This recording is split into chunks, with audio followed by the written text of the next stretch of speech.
አረጎት እኔ ይሄንን ማመን አልችልም በፍጹም። ምንድነው? ምን እያየነ ነው? ምን እየተካሄደ ነው? ይሄ ነገር እውነት ነው ውሸት ነው? አብርሽ ደግሞ ሌላ ይዞብን መጣ። እናንተ አያልቅበት ማለት ነው። ለዛው ነው እናንተ አብርሽ አያልቅበትም። ነገና ከነጎዳ ሄርሜላን ትቶ ሌላ ሴት ይዞብን ይመጣል። ታያላችሁ። ብቻ እናንተ ለማየት አብቃችሁ። እሱ እንደሆነ የስራ ሰውና የስራ ሰው ነው። ስራውን በአግባብ የሚሰራ ሰው። እዚህ ጋር እኛ እርስ በራሳችን እቺ የመዳም ቀመ ተባለችው። አንዷ የሩታ አድናቂ ናት፣ አንዷ የሄርሜላ አድናቂ ናት። እርስ በራሷ እየተባላች እየተጋጨች ማለት ነው።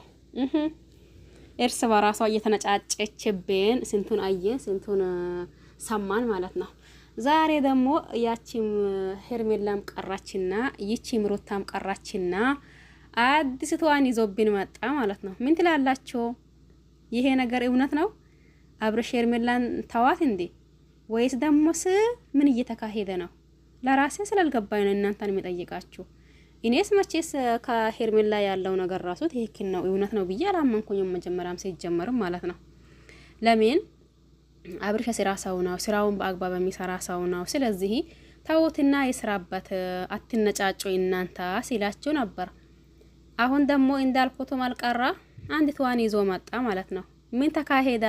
ምን አላት ደግሞ? ምንድነው የተነጋገሩት ነገር ምን ነበር የሚለው አብረን የምናይ ይሆናል።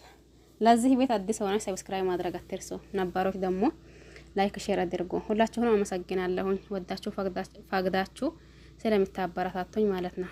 ለማንኛውም ሰላም አለይኩም ወራህመቱላሂ ወበረካቱሁ። ወድና ተከበራችሁ ቤተሰቦቼ በሙሉ ሀባይብ እንዴት ናችሁ? ደህና ናችሁ ወይ? እኔ ደህና ነኝ አልሐምዱሊላህ። አዲስ ነገር ተከስተዋል። ይሄ የተከሰተው አዲስ ነገር ምንድነው የሚለው አብረን የምናይ ይሆናል። ብዙዎቻችን አብርሽ አሁን ለታ በቃ ከማንም ምንም አይፈልግም፣ በስ ሄርሜላን ብቻና ብቻ ነው የሚፈልገው። አብዛኞቻችንም አይ አብርሽ የስራ ሰው ነው፣ ሄርሜላንም ከተወሰነ ቆይታ በኋላ ትቷት ወደ ሌላ ይሄዳል። አብዛኞቻችን ደግሞ አይ እንግዲህስ ሄርሜላ ላይ እየተጫወተና እየተቃለደባት ነው ያለው። ሩታን መቼም ቢሆን መቼ ሊጠላትና እንዲሁም ደግሞ ከሷ ሊሪቅ አይችልም። አቤት እናንተ በስንት ነው የምንተረጉመው ይሄ አቶ አብርሽን ማለት ነው። አይሆነተ በስንት ቦታ ነው የምንተረጉመው ማለት ነው እናንተ ማለት ነው። አሁን ደግሞ አንዲቷን ይዞብን መጣ። ይቺ ደግሞ ማነሽ? ምንድነች? እንዴት ነው ተገናኙበት? ምን አላት ደግሞ? እሷ ምን አለችው? በነገራችን ላይ ወደ ቁም ነገሩ እንምጣና እሷ ያጠየቀችው ጥያቄ ተገቢና እንዲሁም ደግሞ ቁም ነገር ነው። እንዲሁም ደግሞ አብርሽ መመለሰው ያው ተገቢና እንዲሁም ደግሞ ቁም ነገር ነው። የእናንተ ፍቅር በጣም የሚያስቀናና እንዲሁም ደግሞ ብዙ ሰው ከእናንተ የሚማርባችሁ ሰው ነበራችሁ። እናንተም ደግሞ ተገልብጣችሁ ሌላ ሰው ሆናችሁብን።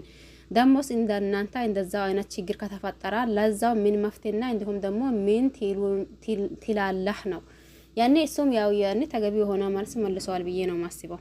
ምክንያቱም በምንም ተአምር ሆኖ በምንም አንድ ሰው ሊገባባና እንዲሁም ሁለት ሆኖ ሊገባቡ ካልቻሉ እሷን ካላዳመጣት እሷም ደግሞ እሱን ካላዳመጠችው ያለው አማራጭ አንድ ብቻና ብቻ አማራጭ መለያያት እንጂ ሌላ ነገር የለም። እኔም እኮ ከሩታ ብዙ ነገር አሳልፌ ያለሁኝ ደስታም ይሁን ሐዘን እንዲሁም ደግሞ ሲቅም ይሁን ምን አሳልፌ ነበር። ነገር ግን ነበር ነው አሁን ለታ ነበር የሚለው ነው የሚነግራችሁ። አሁን ለታ ያለሁበት ታውቃላችሁ። በምንም ሆና በምን እኔና ሩታ አንድ አይደለንም። ስለዚህ እኔ ለራሴ ያደረኩት ወይም ደግሞ ለራሴ ያመረጥኩት ነገር መለያየት ብቻና ብቻ ነው፣ ሌላ ነገር የለውም። እናንተም ያው እንደዛ ሞክራችሁ እየሞከርኩ ነው አለ ሰውየው። እንደዛ ሞክራችሁ ከአቅማችሁ በላይ ሲሆንባችሁ ምንም ማድረግና እንዲሁም ደግሞ ምንም እንትን ማለት አትችሉም። ያው ግዴታ ወዳችሁ ሳይሆን ሳትወዱ በግድ እንድትለያዩ ነው የሚገፋችሁ። አሁን ለታ እኔም በዛ ሁኔታ ነው ያለሁት እያለ ማጣልን ማለት ነው። ለማንኛውም ለዚህ ቤት አዲስ ሆናችሁ ሰብስክራይብ አድርጉኝ፣ ነባሮች ላይክ ሼር አድርጉ። ሁላችሁም አመሰግናለሁ። በያላችሁበት ቸር ቆዩልኝ። ባይ ባይ።